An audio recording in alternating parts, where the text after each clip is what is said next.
Hello. হ্যাঁ বলুন। হ্যাঁ, কারেন্টের মিস্ত্রি বলছেন? কারেন্টের মিস্ত্রি বলছি, হ্যাঁ, বলুন। এটা কি কারেন্টের অফিসে ফোন করেছি? হ্যাঁ বাবা, হ্যাঁ কারেন্টের হ্যাঁ, অফিস থেকেই বলছি, বলুন। কারেন্টের মিস্ত্রি স্যার, বলছিলাম কি আপনি 5 মিনিটের জন্য কারেন্টের লাইনটা একটু কেটে দিতে পারবেন? আপনি কি পাগল হয়ে গেছেন নাকি আপনার মাথা না, খারাপ হয়ে গেছে?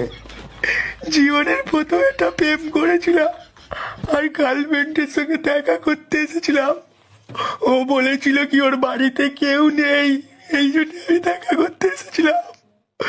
আমি চকলেট ডে করেছিলাম, কিস্টে রোস্টে সব ডে পালন করেছি, করে ভ্যালেন্টাইন্স ডেও আমাকে ডেকেছে, বললো বাড়িতে কেউ নেই, ওই জন্য আমি দেখা করতে এসেছি। দেখা করতে আসে 4-5 মিনিট পরে ওর বাবা চলে এসেছে, বাইরে থেকে খুঁজছে, আমি তো খাটের তলায় লুকিয়ে আছি।